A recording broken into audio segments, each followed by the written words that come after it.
Voltei de Vancouver numa tarde de quinta-feira, o tipo de tarde que parece não ter cor, só um cinza cansado que acompanha quem atravessou 3 aeroportos, um fuso horário inteiro e 15 dias de preocupação acumulada. Minha mãe tinha piorado de repente, e embora hoje estivesse estável, a sombra do que poderia ter acontecido ainda pesava nos meus ombros quando caminhei até o táxi com a mala batendo no calcanhar. Era estranho voltar para casa depois de tanto tempo.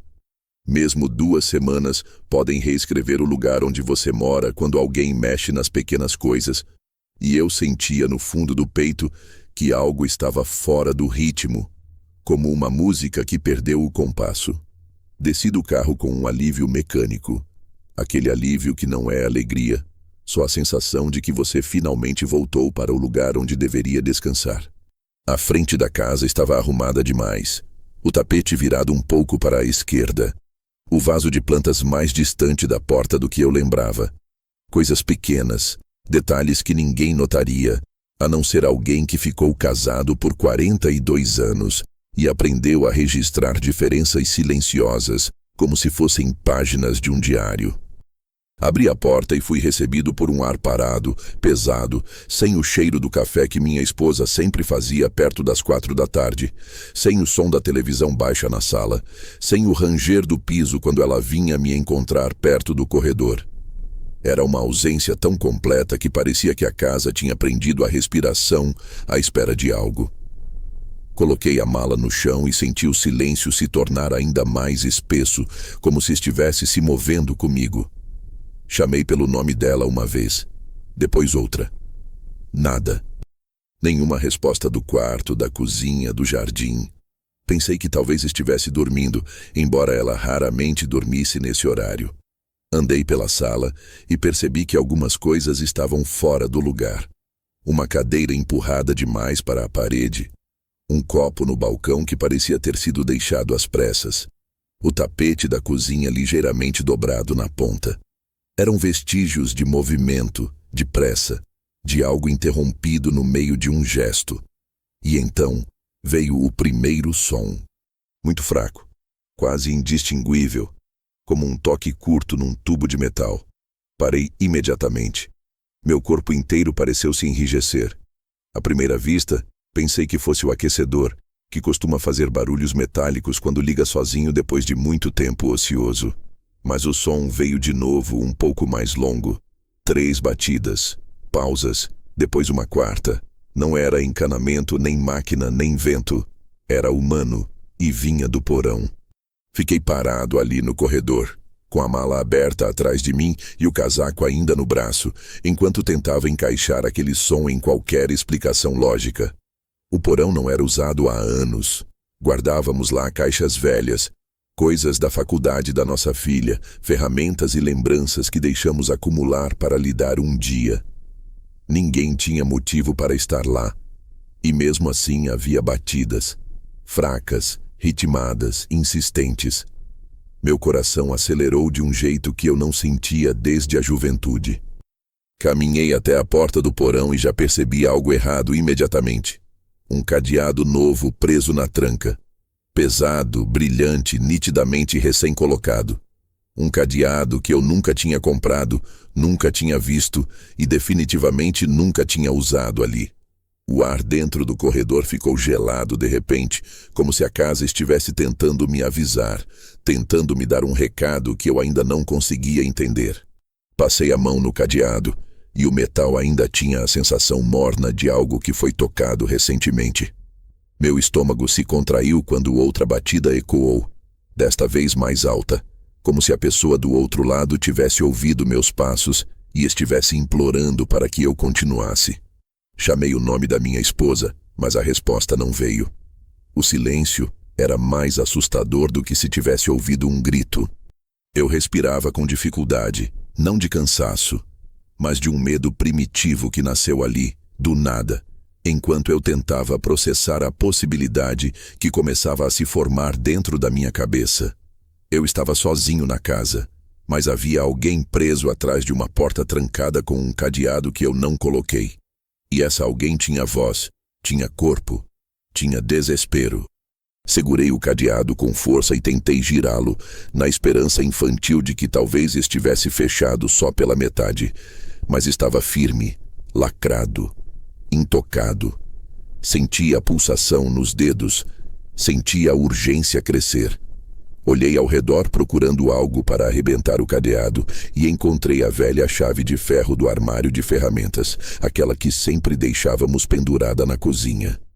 Voltei rápido, peguei a chave, respirei fundo e enfiei no buraco do cadeado com força. O metal rangeu alto, mas não cedeu. Tentei de novo. E de novo.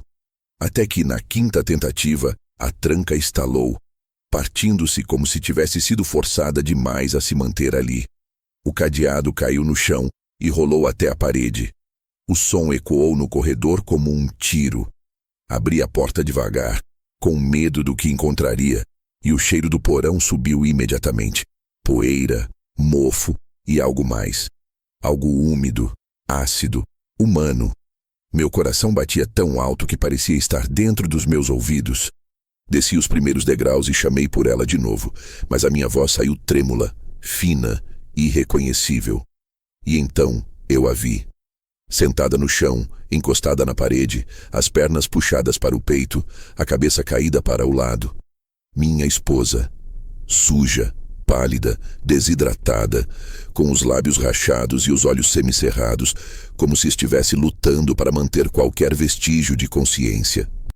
Ela levantou o rosto com dificuldade, como se cada milímetro pesasse toneladas, e quando me viu, tentou sorrir. Mas foi só um movimento fraco no canto da boca. Meu mundo inteiro pareceu balançar. Atravessar aquele porão até ela foi como atravessar um pesadelo viscoso. Toquei seus ombros e senti a desidratação, a febre, o tremor. Ela tentou falar, mas a voz saiu como um sopro quebrado, quase inaudível. Me curvei mais perto, tentando entender. E foi então que ela sussurrou a frase que destruiu tudo o que eu achava que sabia sobre a minha própria família. Foi a Luciana, nossa filha. Ela disse que era necessário. Senti o chão desaparecer, minha respiração parar, meu corpo inteiro entrar em um estado de frio absoluto.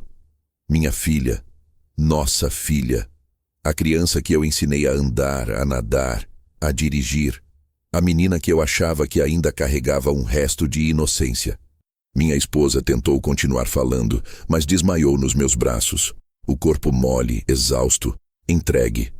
Eu fiquei ali, segurando-a, com o coração batendo tão rápido que parecia querer fugir do peito, enquanto uma única certeza nascia devagar dentro de mim, silenciosa, firme, inevitável. Qualquer coisa que minha filha tivesse feito, qualquer justificativa que ela achasse que existia, qualquer motivo que ela tivesse inventado, eu iria descobrir. E quando descobrisse, eu iria garantir que ela recebesse exatamente aquilo que merecia. A história inteira começava ali, mas eu já sabia que, a partir daquele momento, nada na minha vida voltaria a ser o mesmo. Quando consegui tirar minha esposa do porão, cada passo parecia um esforço quase sobre-humano. Ela mal tinha forças para manter os olhos abertos, e mesmo assim tentava mover os lábios para me dizer algo que nunca chegava a se formar. O corpo dela estava leve demais, como se parte dela tivesse sido deixada naquele chão frio. Deitei-a no sofá da sala e trouxe água devagar, encostando o copo nos seus lábios rachados com cuidado, com medo de que qualquer toque mais firme pudesse quebrá-la. A casa inteira parecia diferente agora. Tudo o que eu achava que estava apenas fora do lugar adquiria uma sombra mais cruel, como se cada detalhe estivesse tentando me contar uma história que eu não tinha percebido antes. Quando ela finalmente adormeceu, exausta demais para lutar contra o próprio corpo, eu fiquei ali parado, observando cada respiração curta e irregular, enquanto tentava juntar mentalmente os pedaços desconexos do que tinha acabado de acontecer. Era quase impossível aceitar que minha esposa tinha ficado 14 dias no porão da nossa própria casa, trancada com um cadeado que apareceu do nada. E era ainda mais impossível aceitar a frase que ela tinha sussurrado antes de perder a consciência. Luciana, nossa filha. Essas duas palavras pareciam duas lâminas girando dentro da minha cabeça. Mesmo assim, tentei reafirmar para mim mesmo que aquilo não podia ser real. Talvez minha esposa estivesse delirando. Talvez estivesse confusa pela desidratação. Talvez estivesse com febre. Talvez qualquer coisa. Qualquer justificativa era melhor do que considerar a possibilidade que ela tinha sugerido. Mas então eu ouvi novamente. Não o mesmo som, não as batidas do porão, mas outro som que me fez entender que o que eu queria acreditar não tinha importância nenhuma. A verdade já estava lá, espalhada pela casa como poeira nos cantos das janelas. Um apito curto soou na cozinha, um alerta familiar. Caminhei até lá e vi a luz piscando no painel da geladeira. Porta não fechada completamente. Abri para ajustar e percebi logo de cara outra coisa fora do lugar. Os recipientes colocados de forma diferente, embalagens alinhadas demais, garrafas que não eram nossas. Pareciam compras novas, mas sem rótulos, sem marcas conhecidas. Itens que minha esposa jamais teria comprado. Passei a mão por eles não procurando nada específico, mas tentando entender. A geladeira estava limpa demais, brilhando, como se alguém tivesse passado horas limpando cada canto.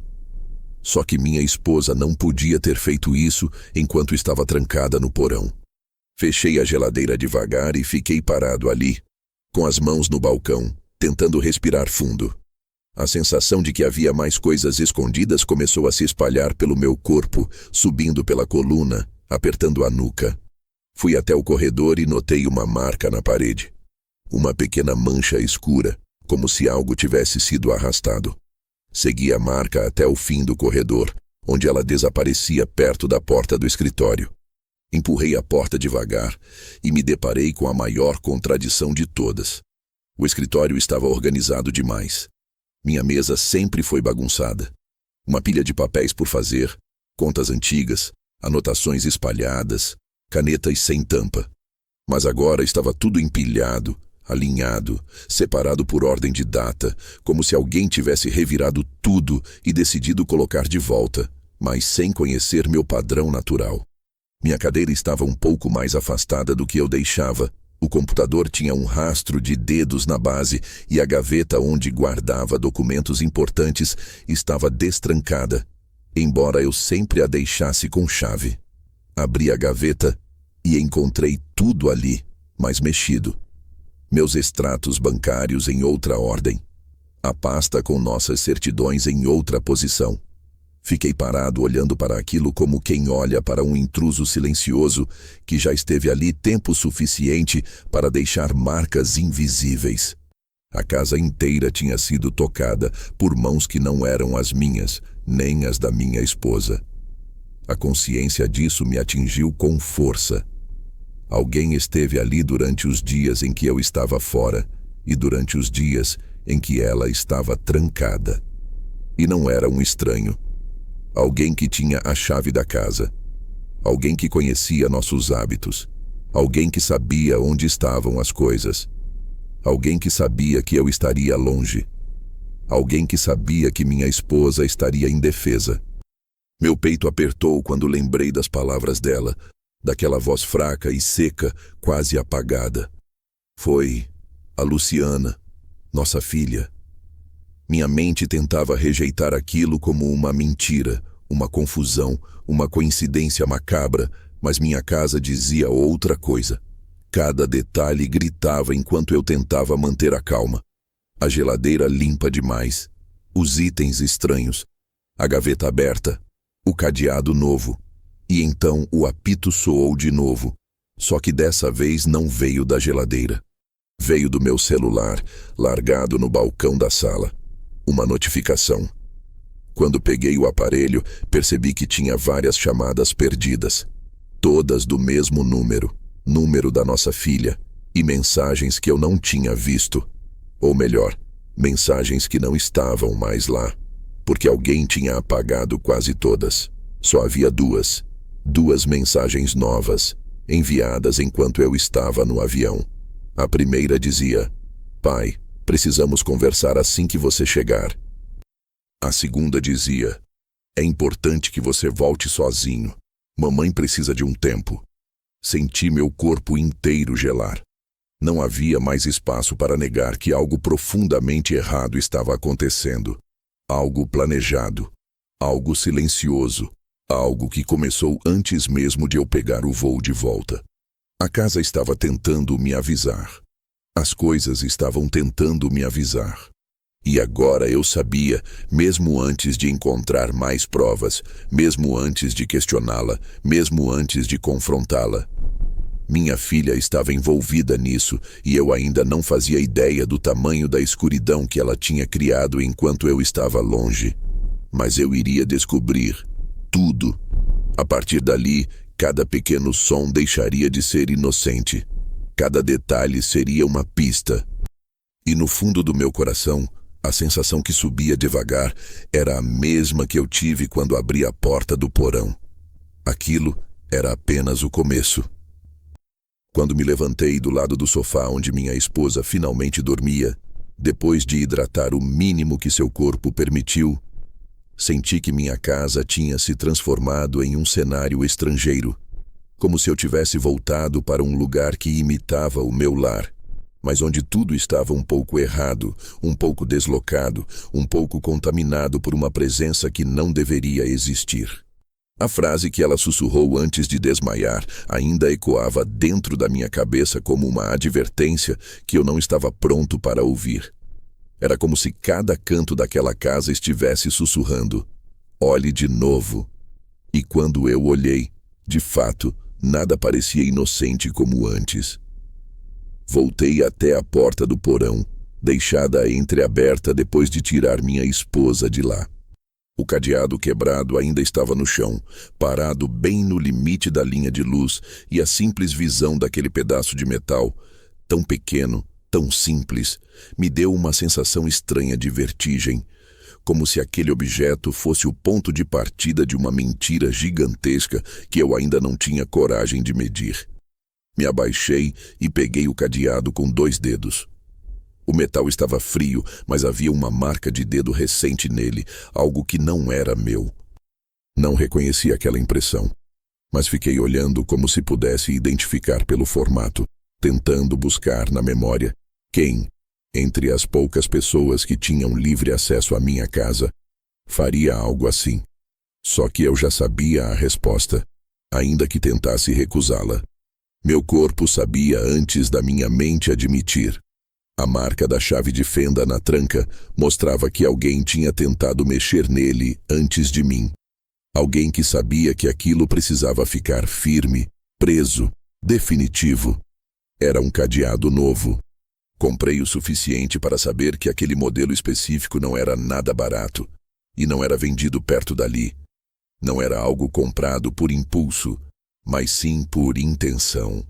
Coloquei o cadeado na mesa e observei cada arranhão, cada marca de impacto, cada detalhe que pudesse me dizer quanto tempo aquilo esteve ali. E foi nesse momento, com o cadeado nas mãos, que finalmente percebi algo que não havia reparado antes. A porta do porão estava com a fechadura trocada. A madeira tinha uma leve diferença de cor ao redor dos parafusos, denunciando que alguém tinha removido a antiga fechadura e colocado outra, nova, pouco utilizada. Algo feito recentemente, provavelmente enquanto eu estava viajando. Minha mente começou a criar linhas de tempo involuntárias, calculando quando isso poderia ter sido feito, e cada hipótese que surgia era mais perturbadora que a anterior. A substituição tinha sido feita por alguém com total acesso à casa. E esse alguém tinha braços fortes o suficiente para soltar parafusos, instalar fechaduras e colocar cadeados. Era alguém que não temia que eu voltasse a qualquer momento. Alguém que sabia exatamente quando eu não estaria aqui. Alguém que sabia que minha esposa não poderia fazer nada para impedir. E esse alguém era a nossa filha. A ideia parecia impossível, contrária a tudo que eu acreditava sobre a criação que demos, mas era a única que fazia sentido. Enquanto eu pensava nisso, percebi que meus pés me levaram novamente até o porão, quase por um instinto de voltar ao cenário da agressão, de tentar entender o que exatamente tinha acontecido ali dentro. Desci devagar, observando tudo com mais atenção do que antes, como se já soubesse que cada detalhe era uma prova. A lâmpada fraca piscava com uma tonalidade amarelada que piorava a sensação de abandono. O colchão velho estava muito mais deslocado para o canto do que deveria, como se tivesse sido empurrado com força. Havia marcas de unha no chão de madeira, arranhões curvos, desalinhados, com pequenos pedaços de esmalte preso entre eles. Minha esposa não usava esmalte há semanas. Luciana, por outro lado, sempre usou uma cor vinho escura que deixava um tom quase preto quando quebrava. Eu me ajoelhei perto dos arranhões e passei os dedos sobre eles. Um arrepio subiu pelo meu braço até a nuca. Era real. Tudo ali testemunhava uma luta silenciosa, desesperada, contida para não chamar a atenção de ninguém de fora, talvez na esperança de que eu voltasse antes que fosse tarde demais. Olhei para o canto da parede onde havia uma tigela vazia, revirada. Parecia ter sido colocada ali, talvez com água ou comida, mas derrubada depois. Do lado dela havia um copo de plástico amassado, daqueles que só usamos em churrascos ou festas antigas. Não usamos aquilo há mais de um ano. Por que estava ali? Por que só um? E por que parecia tão limpo? Fui até o pequeno armário encostado na parede do fundo, onde guardávamos ferramentas velhas. A porta estava entreaberta.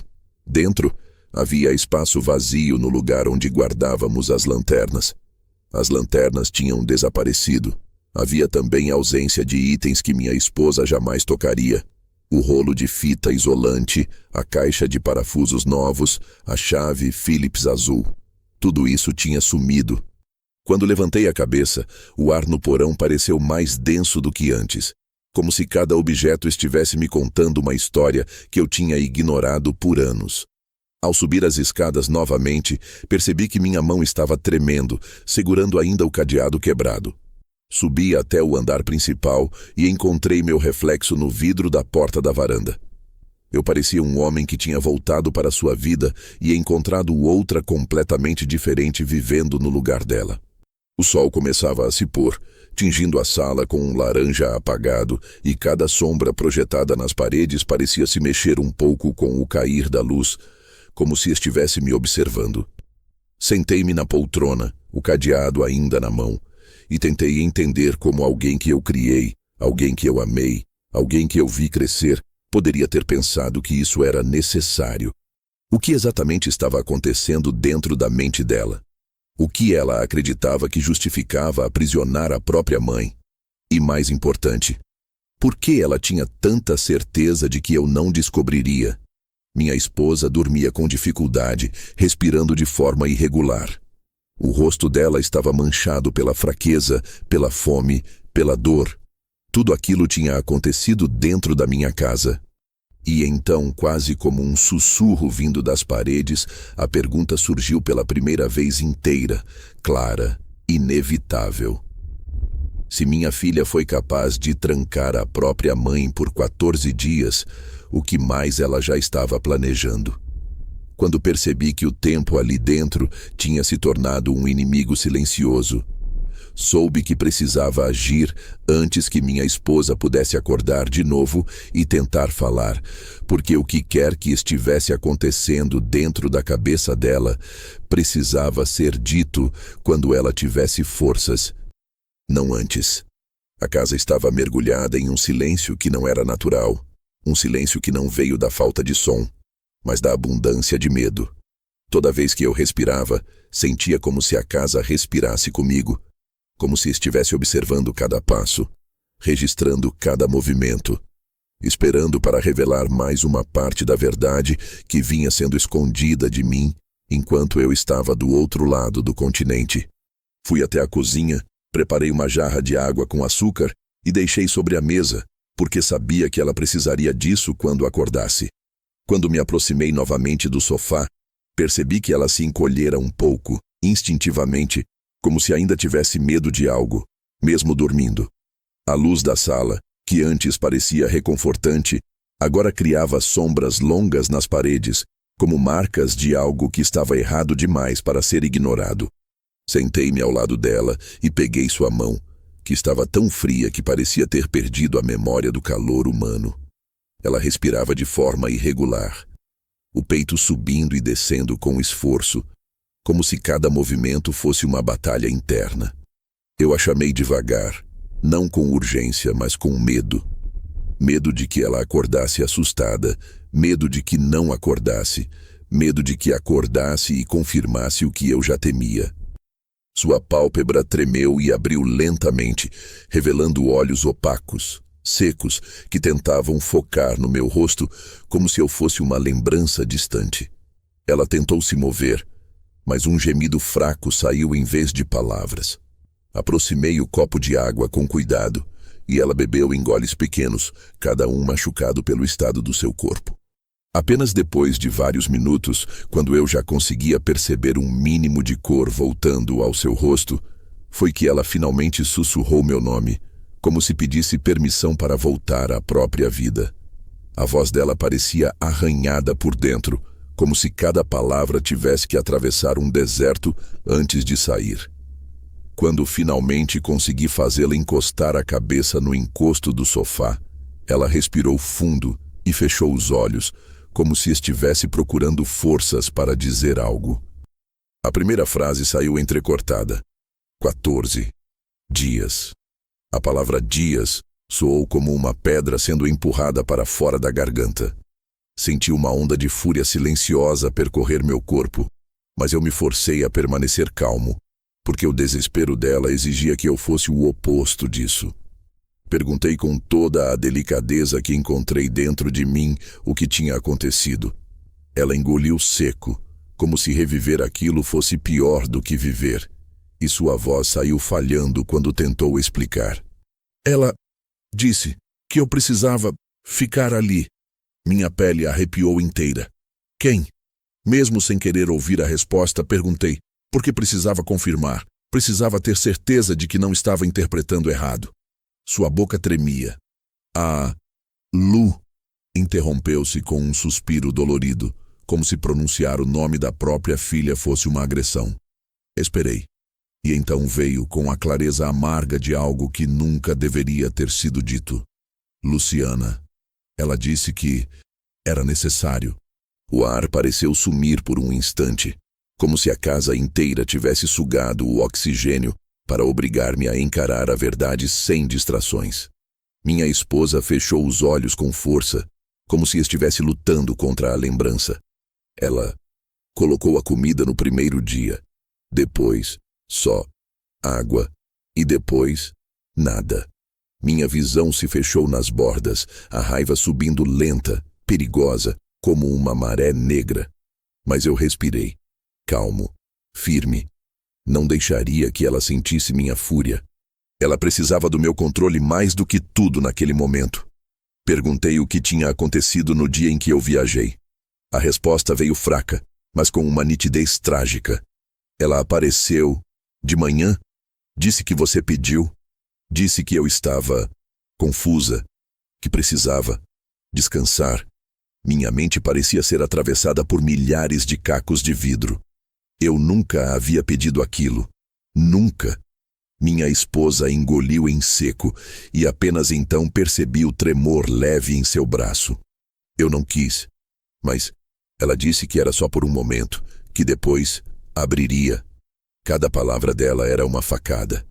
Ela fechou a porta e disse, é para o bem dele. A frase caiu no ar como um peso insuportável. Para o bem dele. Ela disse que estava fazendo aquilo por mim. Minha filha trancou a própria mãe no porão por 2 semanas. Por mim. Eu tentei manter o rosto neutro, mas minha esposa percebeu a tensão nos músculos da minha mandíbula. Ela achou que estava ajudando. A tentativa frágil de justificar o injustificável me atravessou de uma maneira que não consigo descrever. Minha esposa tremia. Eu a abracei devagar e ela chorou sem som, lágrimas silenciosas que escorriam apenas porque seu corpo finalmente reconhecia que não estava mais trancado. Enquanto eu a segurava, minha mente trabalhava em silêncio. Cada detalhe que eu havia notado antes, o escritório mexido, o cadeado novo, a geladeira limpa demais, as mensagens apagadas, tudo se encaixava agora como peças de um quebra-cabeça macabro.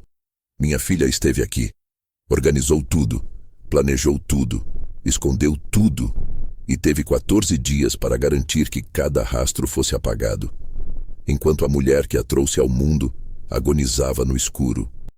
Quando minha esposa adormeceu novamente, exausta após o esforço de dizer apenas algumas frases, fiquei olhando para ela por um longo tempo, e foi nesse silêncio que percebi algo importante. Ela não tinha contado tudo. Era visível nos olhos dela, naquele medo profundo que não vem apenas da dor física. Ela estava com medo da nossa filha. E se ela estava com medo, significava que havia mais, muito mais. Era como se a casa estivesse me dizendo: isso é só a superfície. Havia algo por trás daquilo, algo que minha esposa ainda não conseguia dizer, algo que minha filha acreditava, algo que ela estava disposta a fazer para defender. Fosse uma obsessão, uma paranoia, uma ilusão ou um plano, Luciana tinha um motivo, e eu precisava descobri-lo antes que ela voltasse. Porque naquele momento, uma verdade se tornou dolorosamente clara. Se minha filha fez isso com a própria mãe, ela seria capaz de qualquer coisa.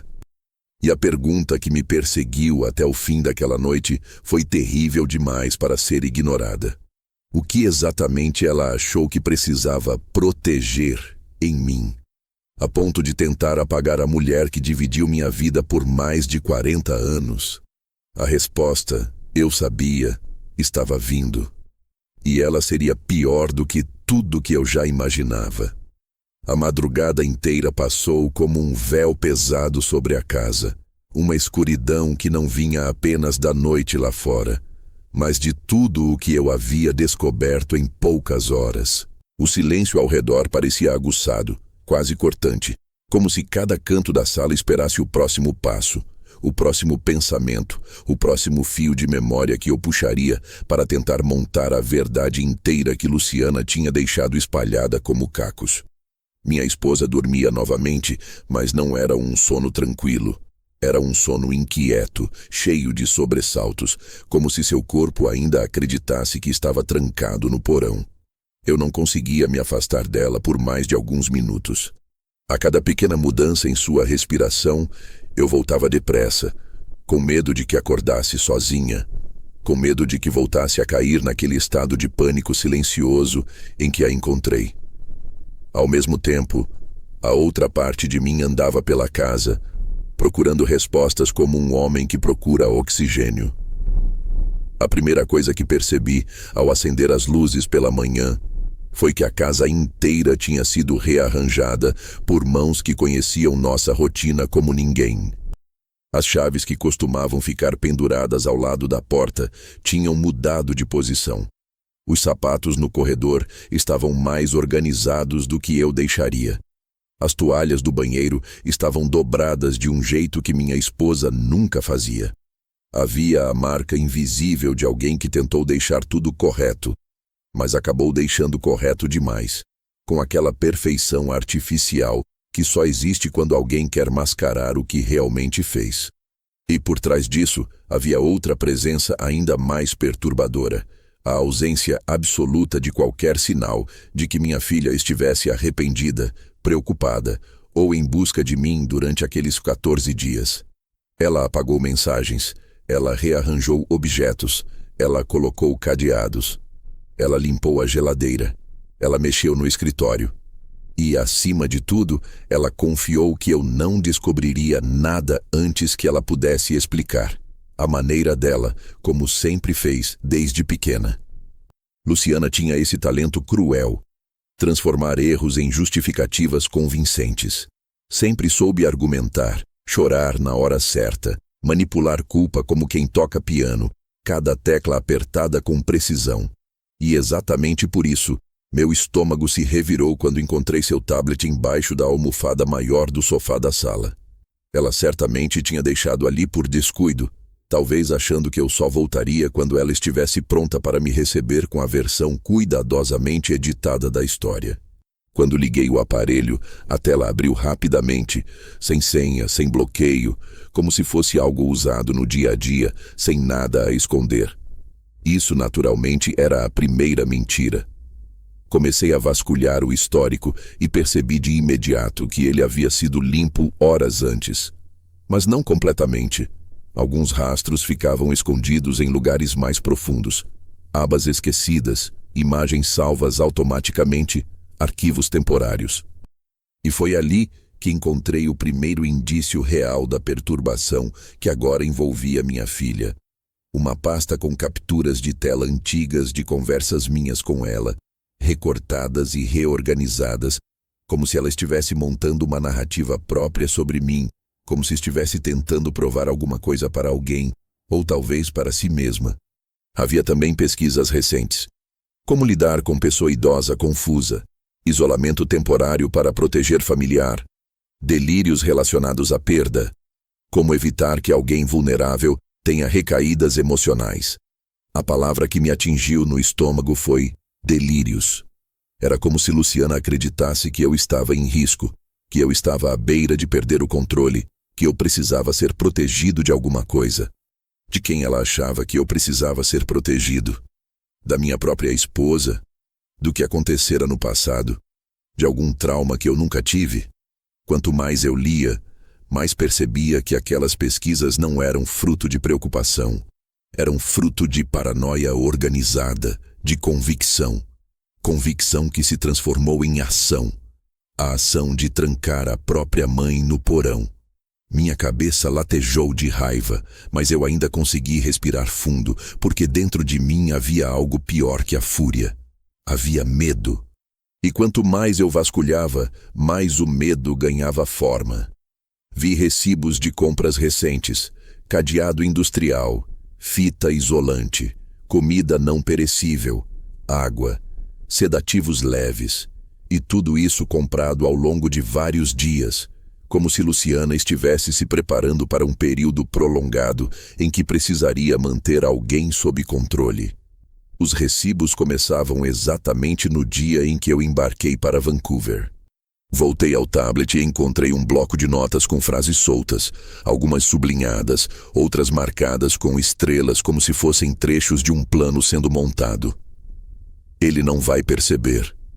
É melhor sem ela por perto. Tudo por ele.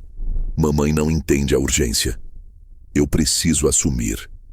O porão é temporário. Ele agradeceria se soubesse. Senti um frio rasgar meu peito. Tudo aquilo não era impulsivo. Era organizado, calculado, racional na mente de alguém que não estava saudável.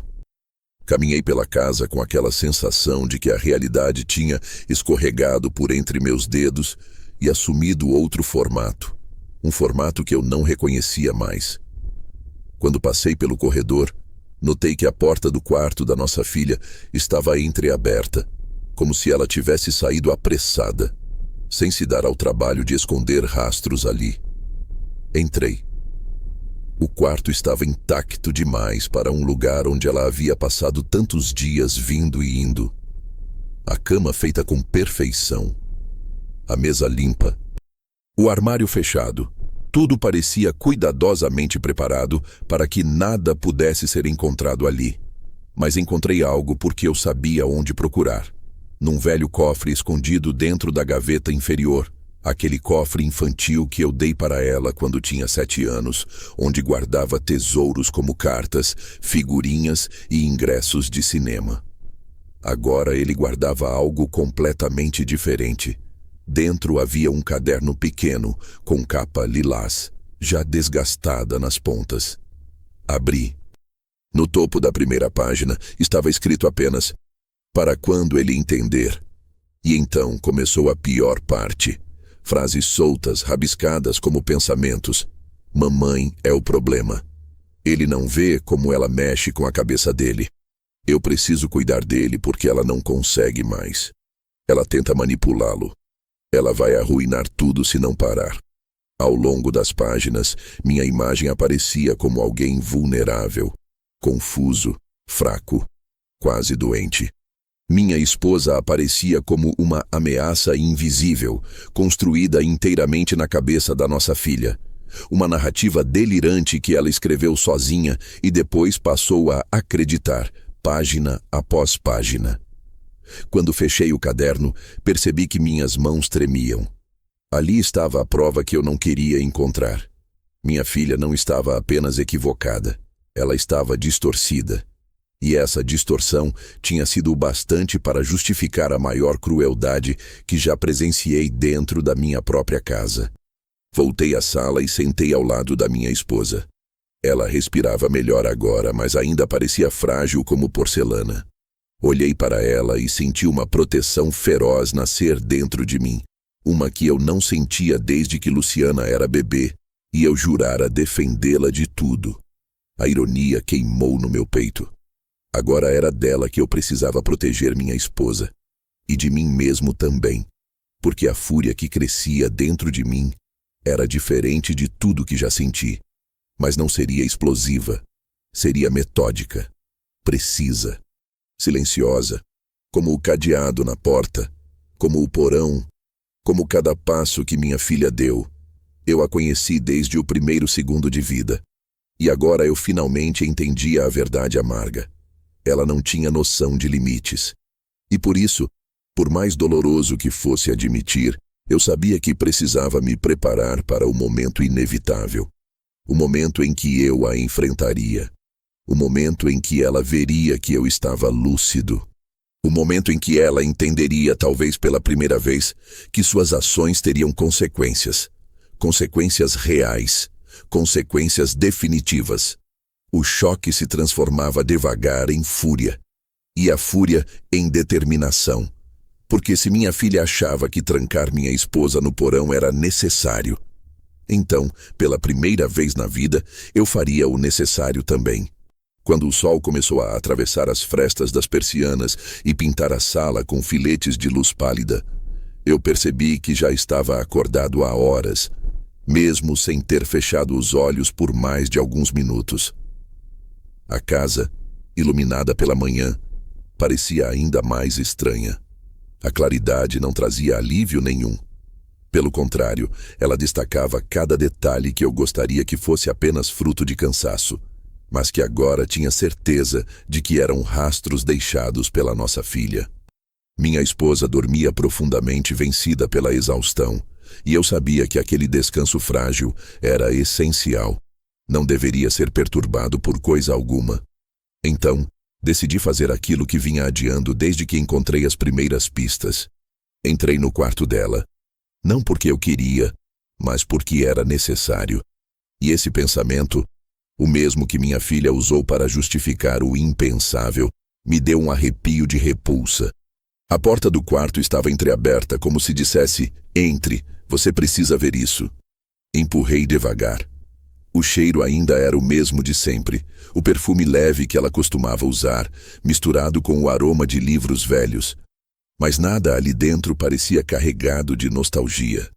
Tudo parecia estático demais, organizado demais, sem vida demais. A cama estava perfeitamente arrumada. Os lençóis esticados sem uma ruga sequer, como se ninguém dormisse ali há semanas. A mesa de estudos estava limpa, absolutamente limpa, sem canetas, sem cadernos, sem papéis. Minha filha nunca foi assim. Seu quarto sempre teve vida.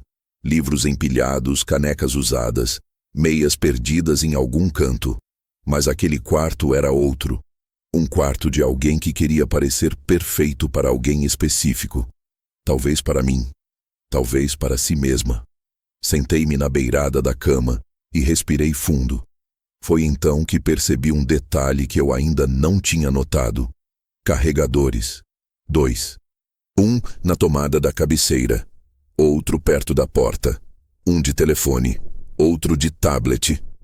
Isso significava que ela tinha passado muito tempo ali nos últimos dias, entrando e saindo, carregando dispositivos, usando-os até descarregar, voltando para recarregar. Era um padrão claro, um padrão de alguém que planejou.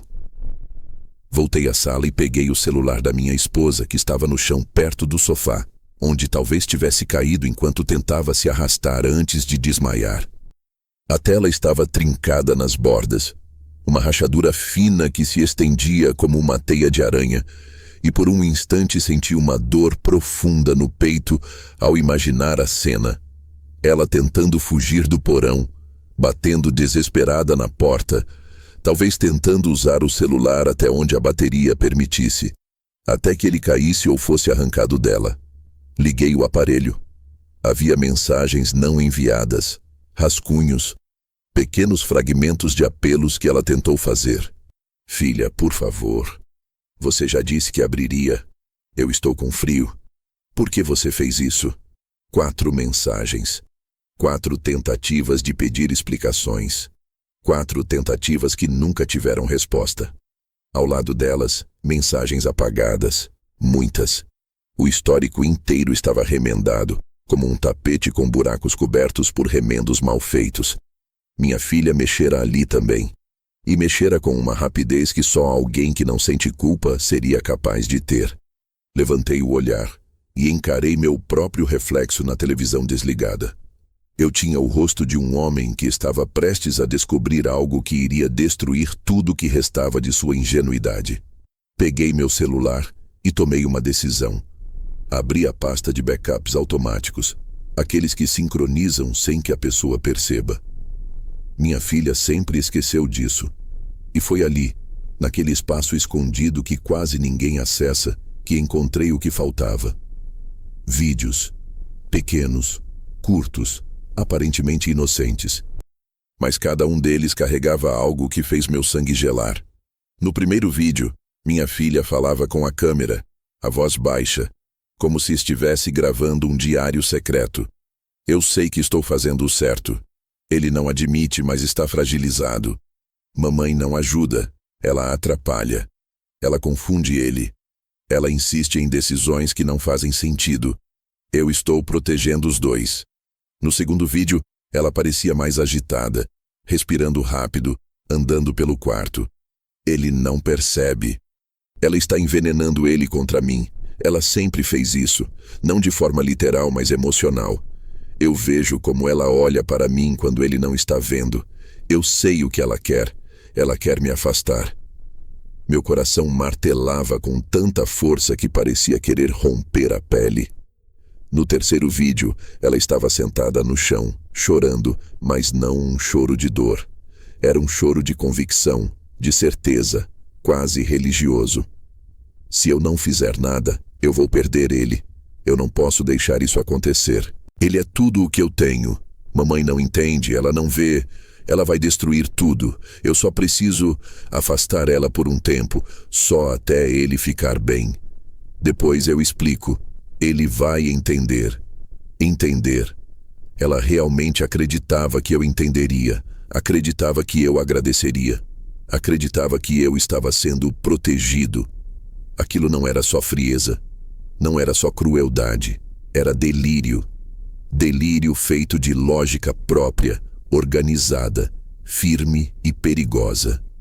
O quarto vídeo era o pior. Ela estava no porão. Filmaram o cadeado por alguns segundos.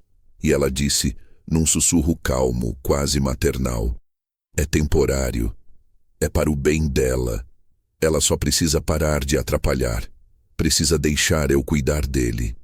Ela tocou a porta com os dedos e disse a frase que me fez sentir algo que ainda não sei descrever sem tremer. Eu amo eles, mas ela não sabe o que faz. Eu sei. Apertei o celular com tanta força que senti o plástico ranger. Eu finalmente entendia. Minha filha não era só uma agressora. Ela era uma arquiteta. Uma arquiteta de uma realidade paralela, construída ao longo de anos, onde eu era o centro, e minha esposa era a sombra a ser afasta. Luciana acreditava que estava salvando a família, salvando a mim, salvando a si mesma de um abandono que nunca existiu. Minha respiração ficou pesada, minha cabeça latejava, mas a lucidez foi instantânea. Eu precisava confrontá-la. Não para brigar, não para gritar, mas para arrancar dela o resto da verdade. E, acima de tudo, para impedir que ela fizesse pior. Porque agora eu sabia. Ela planejou trancar minha esposa por 14 dias, mas isso era só o começo do que ela estava disposta a fazer.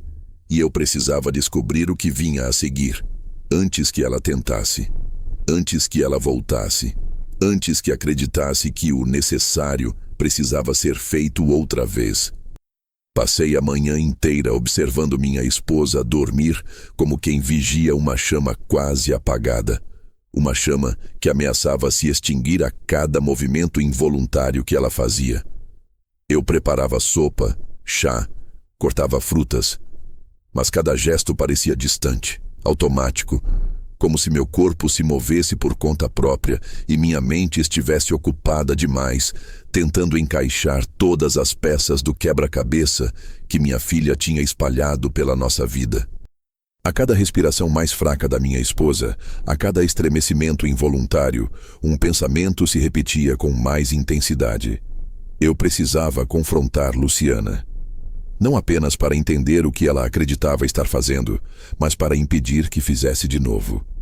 Eu já conhecia aquele olhar dela, aquele brilho nos olhos quando estava convencida de que tinha razão, mesmo que todo o mundo dissesse o contrário. Quando criança, ela encarava professores, vizinhos, primos, sempre com a mesma teimosia inabalável. Eu sei o que estou fazendo. Na época, parecia apenas força de personalidade. Agora parecia outra coisa, algo que eu não conseguia nomear sem que meu estômago se contraísse. Quando me certifiquei de que minha esposa estava dormindo, respirei fundo, vesti um casaco e peguei as chaves do carro. Cada passo até a porta me dava a sensação de estar atravessando um corredor invisível entre duas versões da minha vida. A vida antes de descobrir o porão e a vida depois. Não deixei bilhete, não avisei ninguém. Apenas fechei a porta atrás de mim com um cuidado quase ritualístico, como se o simples ato de puxar a maçaneta fosse uma promessa silenciosa de que eu voltaria com respostas. A casa de Luciana ficava a apenas 15 minutos dali. O caminho sempre me trouxe lembranças boas. Os primeiros móveis dela, a felicidade juvenil ao receber as chaves, o orgulho que senti quando ela disse: "Pai, agora esse é o meu lugar no mundo." Mas naquela manhã, a rua parecia estreita demais, fria demais, estranha demais. Como se eu estivesse dirigindo para dentro de algo escuro. Quando virei a esquina e vi a fachada clara da casa, senti um aperto no peito. Estava silenciosa, imóvel, as cortinas fechadas, como se aguardasse minha chegada com uma expectativa silenciosa. Estacionei, desci, caminhei até a porta. Toquei a campainha. Nada. Toquei de novo. Esperei. Então ouvi passos leves do outro lado. Passos que eu reconheceria em qualquer lugar. A cadência suave, quase calculada de Luciana. A porta abriu apenas alguns centímetros, como se ela estivesse escolhendo quanto de mim deixaria entrar. O rosto dela surgiu no vão, e por um instante eu a vi como ela foi um dia. Minha menina, curiosa, intensa, cheia de convicções. Mas a expressão dela não era de surpresa, nem de culpa, nem de medo. Era de expectativa, como se estivesse pronta, como se já soubesse o que eu diria. "Pai", ela disse com uma voz calma demais, limpa demais, como se não houvesse nada errado na vida dela, na minha, na da mãe dela. "Eu imaginei que você viria." A frase me atravessou como um vento gelado. Ela abriu a porta por completo e deu um passo para o lado, convidando-me a entrar com um gesto perfeito de anfitriã, tal como minha esposa costumava fazer com visitas queridas. Entrei devagar, observando tudo. O cheiro de incenso leve, a casa organizada demais, os objetos milimetricamente alinhados. Havia algo clínico ali, algo controlado, algo desconfiadamente perfeito. Você está bem? Como foi Vancouver? Ela perguntou isso com a naturalidade de quem pergunta sobre o clima, desviando de tudo o que realmente interessava. Eu não respondi. Minha voz, quando saiu, parecia vir de um lugar mais fundo do que eu imaginava. Onde você estava esses últimos dias? Ela piscou devagar, como se estivesse calculando a melhor forma de me responder. Por aí, disse dando de ombros. A mentira veio fácil demais. Eu estou falando sério, Luciana. Ela se aproximou da cozinha e fez café. Eu não sentei. Fiquei parado no meio da sala, respirando devagar, tentando conter a avalanche que ameaçava transbordar. Mãe está em casa? Ela perguntou com a mesma naturalidade. A xícara tilintou no pires. Ou ainda está indisposta? A palavra indisposta me atravessou como uma lâmina fina. Eu engoli a resposta que queria dar. Ela me estudava com aquele olhar de criança que quer adivinhar o que o pai está pensando. Ela me contou o que você fez. O café que ela despejava parou no meio do movimento. Um fio quente caiu sobre a bancada. Os olhos dela subiram lentamente para os meus. Não havia culpa, não havia medo, não havia arrependimento, apenas convicção. Eu fiz o que precisava ser feito. A frase saiu tão simples, tão limpa, tão convicta, que meu estômago se contorceu. Você trancou sua mãe no porão. Minha voz saiu firme, mais baixa, como se eu estivesse tentando manter minha própria fúria dentro de uma caixa de vidro. Ela não desviou o olhar. Ela estava te fazendo mal.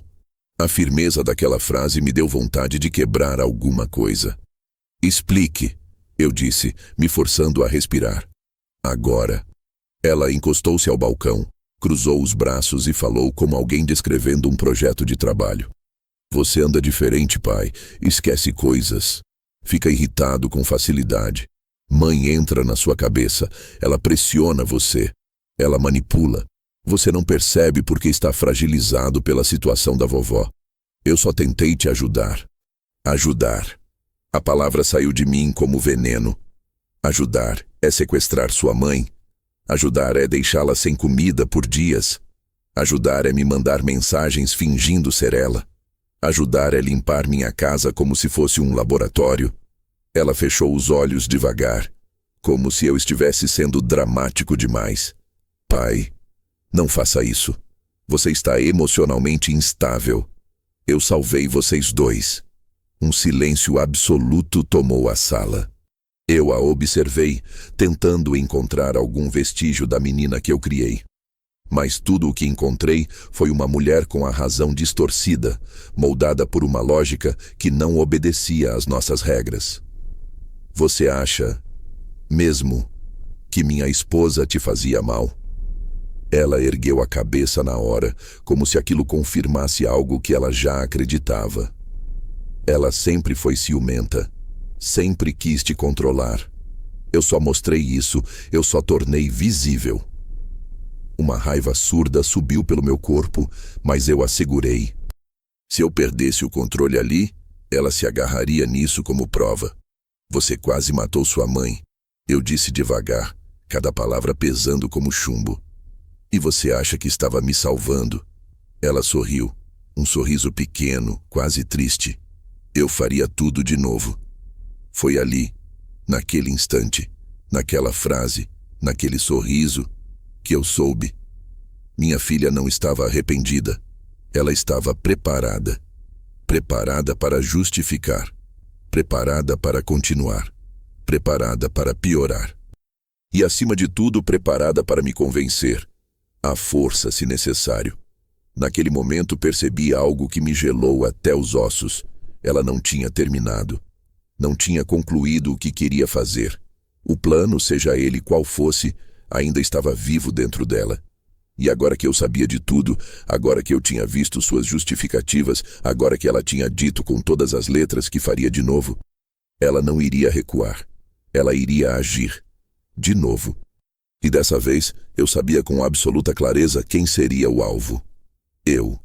Saí da casa dela sem dizer mais nada. Apenas virei as costas e deixei a porta aberta atrás de mim, porque naquele momento não havia porta que me separasse da verdade. Eu precisava me antecipar, antes que ela voltasse para terminar o que começou. Antes que ela decidisse que o necessário incluía algo ainda mais grave. Antes que eu me tornasse o próximo a ser trancado no escuro. Voltei para casa dirigindo devagar demais para alguém tomado por uma urgência silenciosa. Mas eu sabia que qualquer impulso descontrolado agora seria perigoso. Luciana me observou pela janela enquanto eu me afastava. E aquilo me queimou como um sinal de alerta. Não porque ela parecia magoada ou porque parecia assustada, mas porque seus olhos transmitiam uma certeza inquietante, a mesma certeza que vi quando era pequena e insistia, contra toda a lógica do mundo, que estava certa mesmo quando todos sabiam que estava errada. Era um olhar que dizia: eu ainda não terminei. E essa consciência me acompanhou até o portão de casa, até o batente da porta, até o momento em que entrei novamente na sala e vi minha esposa, tão pequena e frágil, no sofá, dormindo com os braços encolhidos como alguém que teme ser tocado sem aviso. A casa reconhecia meus passos, mas não de forma acolhedora. Reconhecia como quem testemunhou uma mudança irrecuperável. De repente, entendi que eu não poderia confiar mais na sensação familiar das paredes, nem no silêncio que sempre me trouxe paz.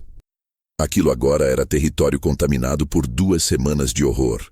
Território de invasão. Território onde minha filha andou, rearrumou, limpou, mexeu, trancou. Eu me aproximei da minha esposa com o cuidado de quem tem medo até de respirar forte demais. Coloquei a mão em sua testa. Ela estava quente, mas não tanto quanto antes. Seus lábios tinham recuperado um mínimo de cor, e a respiração estava mais ritmada. Ainda assim, não podíamos ficar ali. Não sob o risco de Luciana decidir que eu também precisava de proteção. Meu primeiro impulso foi tirar minha esposa da casa e levá-la para qualquer outro lugar, mesmo que fosse um hotel barato. Mas ao mesmo tempo, algo dentro de mim dizia que eu precisava ficar ali por algumas horas, tempo suficiente para me preparar, para montar um plano que não deixasse espaço para erros, porque minha filha certamente já estava agindo. Ela sempre agiu rápido. Sempre. Lembrei-me de quando era pequena e decidiu que eu precisava parar de beber café preto à noite. Na época, achei até engraçado quando ela tentou trocar por descafeinado durante semanas, fazendo uma operação silenciosa pela cozinha. Ela tinha 8 anos. Lembrei de quando era adolescente e dizia que sabia mais do que os médicos, recusando qualquer medicação que fosse prescrita. Lembrei de quando virou adulta e começou a analisar cada gesto meu e da mãe com intensidade anormal, atribuindo significados onde não havia.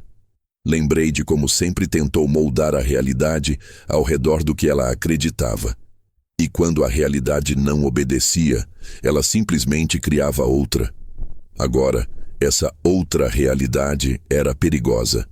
Perigosa o bastante para quase matar a própria mãe. Perigosa o bastante para achar que eu precisava dela a qualquer custo. Eu precisava me antecipar, e precisava fazer isso com precisão cirúrgica. Peguei meu celular, fui até o escritório, aquele que ela tinha mexido, e fechei a porta atrás de mim. A madeira ainda carregava a marca de alguém que tentou se mover silenciosamente ali. Sentei-me e comecei pelo que parecia mais urgente: as contas bancárias. Abri o aplicativo e quase imediatamente notei movimentações feitas com o meu cartão de crédito secundário, aquele que eu raramente usava e que, por descuido, ficava guardado no escritório, na pequena gaveta onde sempre deixei documentos antigos. Eram compras pequenas, espaçadas mas constantes: R$ 39,90 em uma loja de ferramentas, R$ 120 em uma loja de materiais para casa, R$ 14,50 em uma farmácia, R$ 72 em uma loja online cujo nome eu não reconheci. Ela usou meu cartão, sem me avisar. como se fosse dela, como se fosse parte do plano. Desci a rolagem e vi algo ainda pior. Uma transferência feita na semana anterior, pequena, irrelevante, mas simbólica, para a própria conta. 200 reais. Nunca tinha pedido, nunca tinha mencionado, nunca tinha sido autorizada. Fiz uma anotação mental de tudo, tirei fotos das telas. Eu precisava guardar cada detalhe. Em seguida, acessei a operadora de telefonia e solicitei o histórico de chamadas redirecionadas. E ali estava outra peça. Enquanto eu estava em Vancouver, todas as ligações da minha esposa para mim, inclusive chamadas de vídeo, haviam sido interceptadas. Não bloqueadas, redirecionadas. Alguém alterou manualmente as configurações da casa. Alguém que sabia a senha do Wi-Fi. Alguém que sabia o caminho até o roteador. Alguém que sabia exatamente como impedir que eu atendesse qualquer pedido de socorro. E esse alguém era a pessoa cuja voz eu ainda ouvia ecoando na minha mente. Eu fiz o que precisava ser feito. Fechei o laptop e respirei fundo. Eu já tinha provas suficientes para envolvê-la legalmente. Mas não era só isso. Era maior. Era psicológico. Era um transtorno desperdiçado em justificativas perigosas. Era a construção de um mundo onde ela era a heroína. E nós, eu e minha esposa, éramos vítimas de uma narrativa que só existia na cabeça dela. Eu estava prestes a levantar quando ouvi minha esposa chamar meu nome com voz frágil, quase sem ar. Corri para a sala. Ela estava acordada, os olhos abertos, mas cheios de medo. Ela vai voltar? Perguntou com um fio de voz, como se tivesse visto um fantasma. Eu me ajoelhei ao lado dela. Não vai, eu prometo. Ela tentou me segurar pelo pulso, mas não teve força. Você falou com ela? Assenti devagar. Falei. Uma lágrima escorreu dos olhos dela. Ela acha que estava salvando você. Eu sei. E ela realmente acredita. Eu sei disso também. Minha esposa fechou os olhos e respirou fundo, como se aquela verdade fosse mais dolorosa do que o próprio porão. Ela sempre foi assim, murmurou. Sempre viu coisa onde não tinha. Sempre desconfiava. Sempre achava que eu queria afastá-la de você. Você me disse isso? Perguntei segurando sua mão. Ela balançou a cabeça.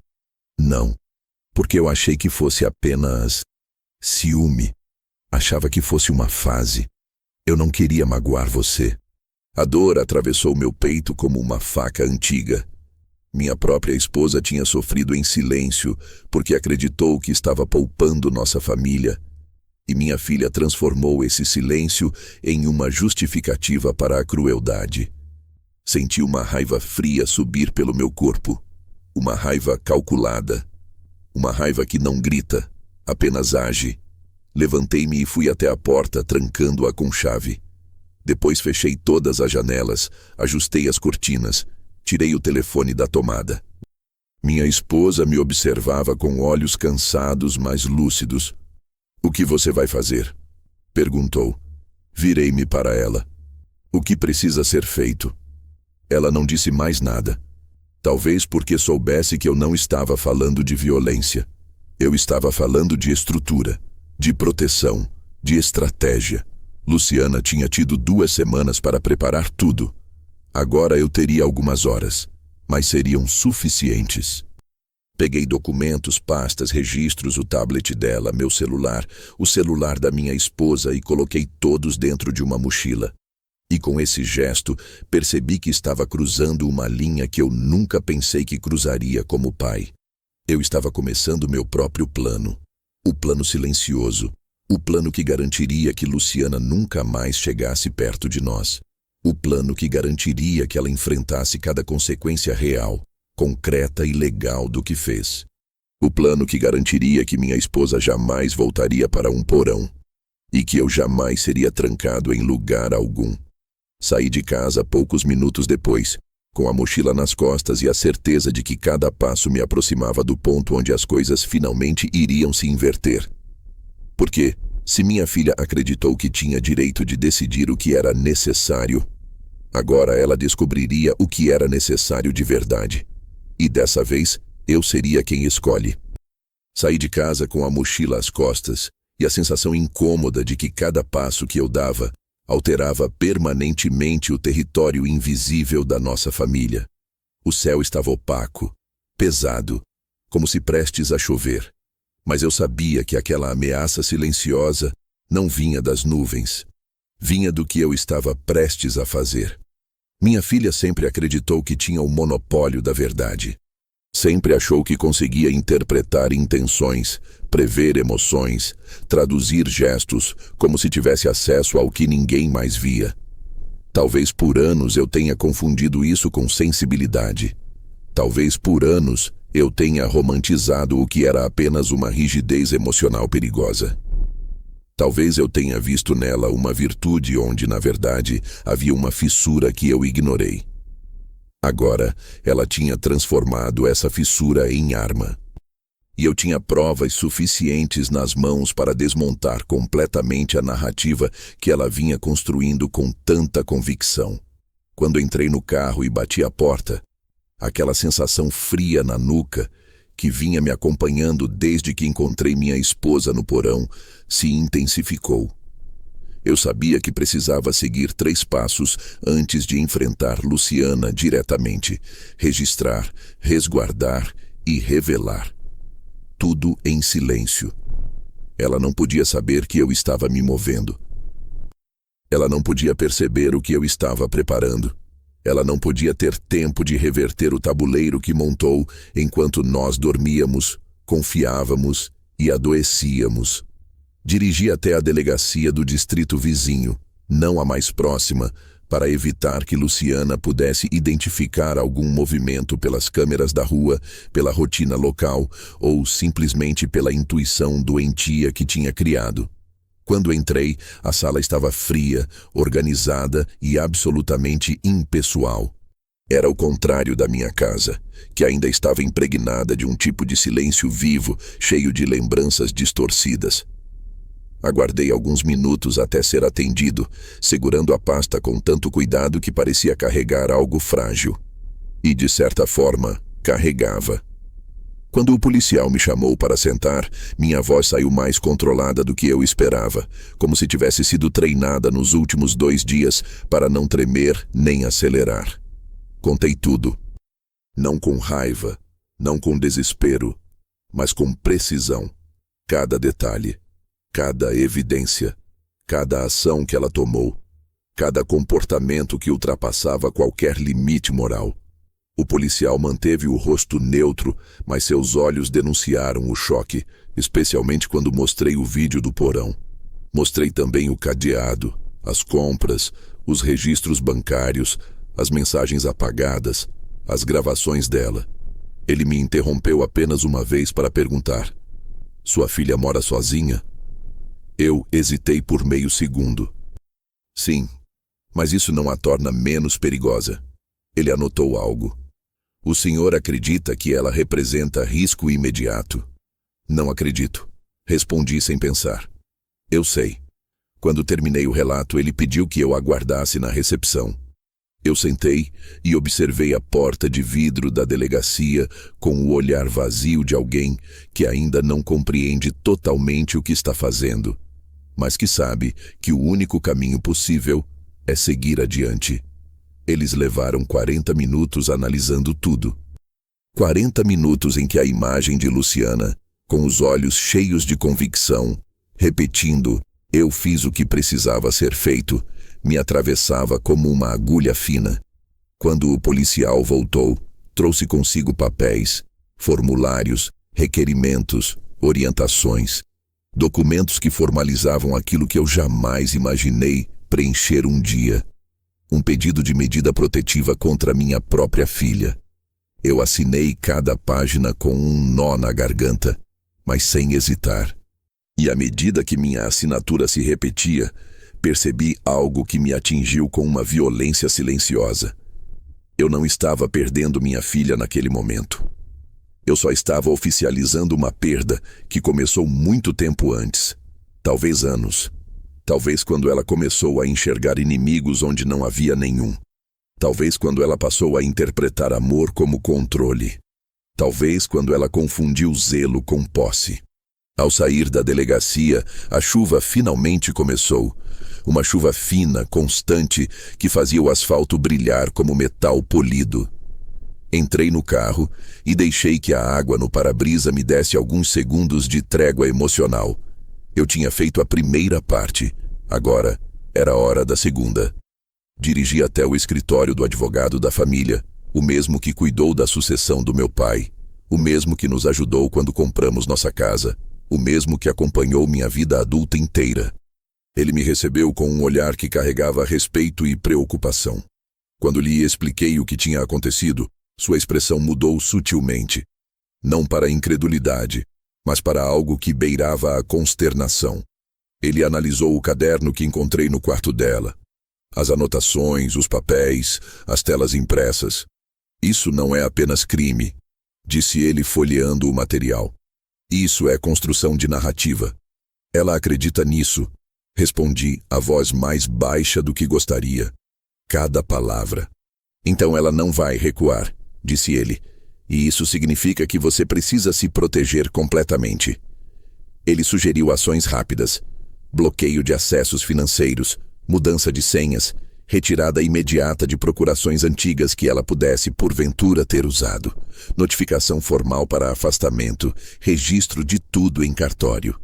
Fiz cada passo como se seguisse um ritual sombrio. Ao final da tarde, eu já era um homem protegido legalmente, blindado contra qualquer tentativa dela de interferir novamente na minha vida, fosse com pretexto de cuidado, fosse com pretexto de loucura imaginada. Mas ainda faltava a última etapa: revelar. Porque com Luciana, silêncio é espaço, silêncio é incentivo, silêncio é permissão. E eu precisava fazer exatamente o contrário do que ela esperava. Então liguei. Não para ela, para uma pessoa que sempre acreditou em mim. Minha irmã. Contei tudo, cada detalhe. Ela ficou em choque, mas me ouviu com uma seriedade que eu reconheço desde a infância. Disse que viria imediatamente. Quando desliguei, caminhei pela casa escura novamente. Minha esposa dormia, o rosto agora mais tranquilo, talvez por estar longe da presença da filha, ou talvez porque, de alguma forma, ela sentia que eu estava resolvendo aquilo que ela nunca teve coragem de me dizer. A campainha tocou quando o céu já estava escuro. Era minha irmã. Entrou, me abraçou e olhou para minha esposa com lágrimas nos olhos. Eu sempre achei que Luciana tinha algo diferenciado. Ela sussurrou. Mas isso é monstruoso. Sentei-me com ela à mesa e mostrei tudo. Vídeos, mensagens, caderno, relatórios. Minha irmã ficou pálida, mas não chocada. Como se algo dentro dela já soubesse, instintivamente, que aquilo viria um dia. E então ela disse a frase que mudou completamente o rumo da história. Ela não começou agora. Ela sempre foi assim. E por um instante o mundo pareceu parar. Porque eu sabia que ela tinha razão. E se ela sempre foi assim, então o que aconteceu no porão não era um desvio. Era um ápice. Uma culminação. Um ponto de ruptura. A queda de Luciana não começou quando eu encontrei minha esposa trancada no escuro. Começou muito antes. E agora, finalmente, eu estava colocando fim ao que ela iniciou há anos. Gravei um vídeo curto, não para publicar, não para expor, mas para registrar oficialmente, explicando tudo, cada palavra, cada motivo, cada prova. Quando terminei, fechei a câmera, respirei fundo e senti a casa respirar comigo. Pela primeira vez em 2 semanas, não havia sombras se movendo nos cantos. Não havia silêncio pesado. Não havia sensação de invasão. Havia apenas uma antecipação inevitável. Porque agora vinha a etapa que eu não podia evitar. A etapa que eu venho preparando desde o porão. A etapa em que Luciana descobriria que sua versão da realidade seria destruída pela realidade de verdade. E quando isso acontecesse, não haveria volta. A noite caiu como um cobertor espesso sobre a casa, mas não trouxe o descanso habitual nem a segurança que a escuridão costumava representar. Cada sombra parecia carregar um significado. Cada pequeno gesto da minha esposa adormecida me lembrava do que eu havia jurado silenciosamente. Ela nunca mais seria ferida, nunca mais seria manipulada, nunca mais seria colocada em posição de vulnerabilidade. E, acima de tudo, nunca mais seria prisioneira na própria casa. Enquanto caminhava devagar pela sala, verificando se as portas estavam trancadas e as cortinas fechadas, senti uma mudança dentro de mim, não uma explosão de raiva, mas o endurecimento lento e definitivo de um homem que finalmente entendeu que proteger sua família às vezes exige medidas que ele nunca imaginou tomar. Luciana acreditava que fazia o certo. Pior, acreditava que só ela enxergava a verdade. E quando alguém acredita ser a salvadora da própria história, não importa quantas vidas sejam esmagadas no caminho, porque, na mente dela, tudo era justificado pelo resultado final. Agora eu entendia, e agora eu sabia exatamente como quebrar esse raciocínio. A medida protetiva seria entregue ao amanhecer, junto com a abertura do processo criminal que formalizava cada crime cometido por ela. Cárcere privado, sequestro, agressão psicológica, apropriação indevida, invasão de domicílio, fraude. Cada palavra jurídica parecia um corte profundo na imagem que eu tinha da minha filha. Mas eu precisava aceitar que aquela imagem já não era real há muito tempo. Sentei-me na mesa da cozinha com todos os documentos alinhados à minha frente, revisando cada item mais uma vez, verificando datas, horas, capturas de tela, vídeos. Tudo deveria ser sólido, firme, irrefutável. Quando terminei, fechei a pasta com um suspiro longo e demorado.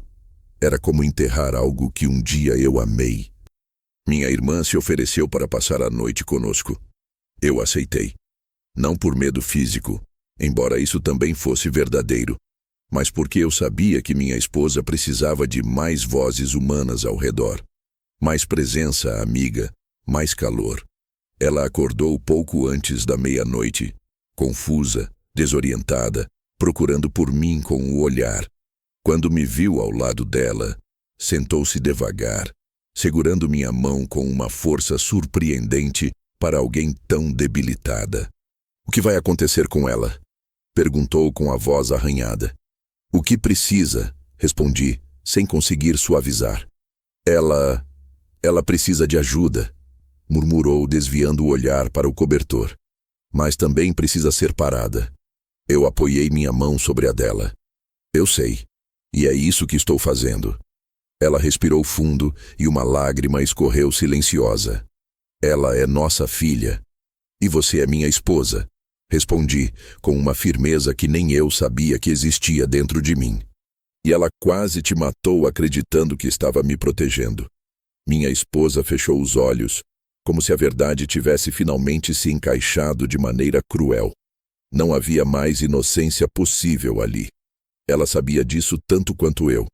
Depois de consolá-la até que adormecesse novamente, sentei-me na poltrona da sala e fiquei observando a porta de entrada por longos minutos. A casa estava tão quieta que eu conseguia ouvir o tic-tac do relógio na parede, um som que sempre foi insignificante, mas que agora parecia marcar a contagem regressiva para o inevitável. E então, pouco depois das 2 da manhã, meu celular vibrou. Uma notificação, uma mensagem, o nome dela na tela. Pai, precisamos conversar. Você está fazendo uma coisa muito perigosa. Eu não respondi. Outro texto apareceu. Eu entendo o que você está sentindo, mas você não está pensando direito. Eu posso ajudar. A respiração ficou mais pesada. Terceira mensagem. Não faça isso. Não tente afastar quem quer o seu bem. Eu sabia exatamente o que estava acontecendo. Ela sentiu. Ela pressentiu. Talvez tenha visto algo nos sistemas bancários. Talvez tenha percebido a movimentação jurídica. Talvez apenas seu instinto. aquele instinto distorcido que confundia amor com domínio, tenha começado a gritar dentro dela. E então veio a quarta mensagem, a mais reveladora de todas. Se você me excluir, ela vai destruir você. Ela, minha esposa, a mulher que passou 14 dias no escuro sem entender porquê. A mulher que nunca fez mal a ninguém. A mulher que sempre tentou aproximar pai e filha. A mulher que era vista como inimiga apenas porque nunca cedeu completamente às paranoias fantasiosas da filha. Aquela mensagem não era apenas uma ameaça velada. Era a confissão final de que, na mente de Luciana, minha esposa precisava ser removida. Por qualquer método. Eu fechei a tela devagar. O veredicto estava dado muito antes de qualquer tribunal tocar no processo. De manhã, os oficiais chegaram. 2 carros estacionaram discretamente, sem sirenes, sem pressa, como se a lei estivesse ali não para punir, mas para pôr fim a algo que não poderia continuar existindo. Eu os recebi na porta, entreguei todos os documentos, todas as provas, todo o material organizado. Eles analisaram rapidamente, conversaram entre si, e um deles, o mais velho, me disse com uma seriedade quase gentil: "O senhor fez o certo.